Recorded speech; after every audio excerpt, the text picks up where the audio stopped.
I used to play hella video games growing up from like age 8 to 18. Pretty much all I ever did. I played them all. I played like CS, like old school CS, like 1.6, Condition Zero, Source. Shout out to you if you even know what I'm talking about. RuneScape, World of Warcraft, like literally everything. And I was so sweaty that in 2009, I was one of the best mages in the world.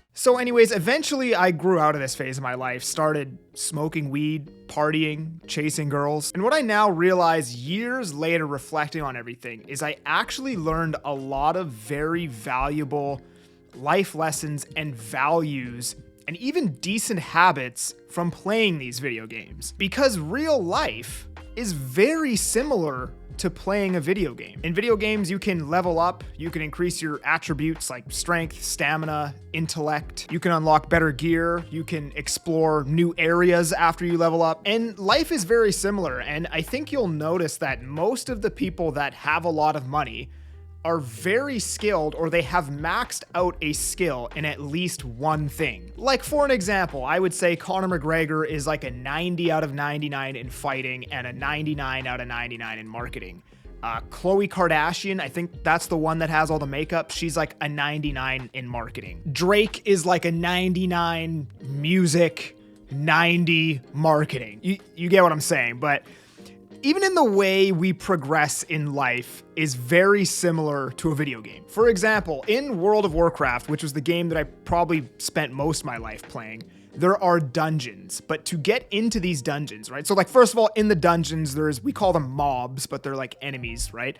The mobs that you can kill in these dungeons drop progressively better gear and grant more experience as you unlock more dungeons. And you need to be a certain level to even get into the dungeon. So to even get into that dungeon that gives me more experience points, that drops better gear, I need to reach a certain level. Just like in real life, I went from being a plumber who worked for somebody else making 40 bucks an hour to being a realtor who makes multiple six figures a year. But the opportunity to make multiple six figures a year wasn't even really unlocked. I couldn't even access it until I had done years of self-education, because in 2018, I tried to go through the real estate course. I couldn't even get through the course to get to the exam, to write the exam, to pass it, to then become a realtor. I wasn't ready for it yet. The enemies or mobs in that dungeon kicked my ass, so to speak. And even in things in a video game, like if I'm level 50 and I try to go back and, train on something that's level 10, it's not going to yield me very much experience points. I'm going to one-shot everything, and it's just going to be very boring and monotonous and repetitive. Just like now in real life,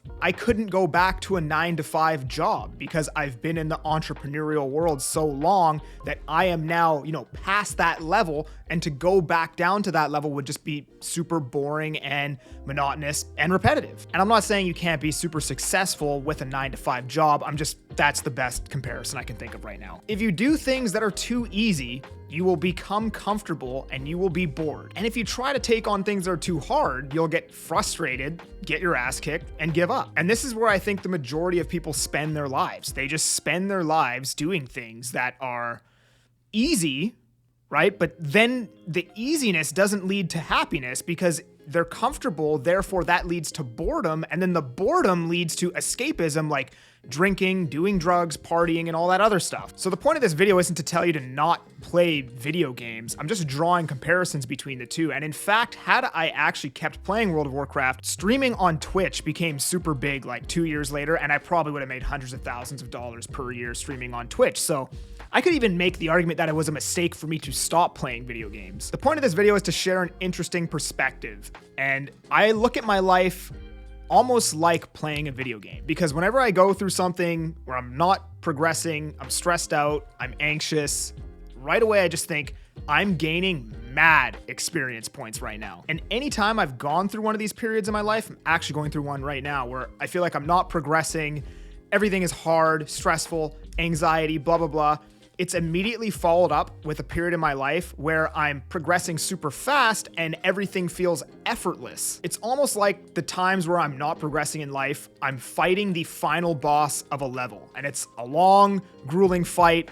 I've died a couple times, I have to respawn, I have to go back, retry, and fight the boss again. But whenever you beat the final boss, he gives you mad experience points and he drops really sick gear. Then you level up and you're allowed to play in the next level. You essentially unlock the next part of the game once you beat that boss. And the start of the next level is always easier than beating the final boss of the last level. And then you play at that level for a while until you meet the next final boss. And then when I think back to the final boss moments of my life, because I could, equate several moments of my life to being like, okay, that was the final boss of that phase of my life or that era of my life or whatever it was. It is always followed by a period of progression, seeing massive results, etc. An example of this would be like when I first started plumbing, just doing any plumbing at all was a final boss. It was super stressful. I was anxious. I didn't know what the fuck I was doing. I didn't know anything about plumbing, right? So every single day was stressful and anxious and extremely difficult. And then years later, having to quit plumbing was the final boss. Having to leave my full-time, high-paying job to go do what I actually wanted to do was the final boss of that level. Because even just plumbing at the highest level, I had beaten so many final bosses until that point that even just doing plumbing at the highest level wasn't yielding me enough experience points anymore, so to speak. I had to move on to bigger, better things. I either had to start a plumbing company or go do something else. But the final boss at the very beginning was just learning basic plumbing. So I guess what I'm getting at here is that the hardest parts of your life yield you the most experience points. That's the final boss part of that level of your life, of that phase, or whatever you want to call it. You're fighting the final boss. And once you defeat the final boss, you get to go on to the next level. And the start of the next level is always easier than the final boss of the last level. So maybe just remember that. The next time you're fighting that final boss, you gotta beat him. You gotta beat him. And then it gets easier after that. Don't forget to subscribe if you like this video, if you like one of these ones. Appreciate you guys. Peace.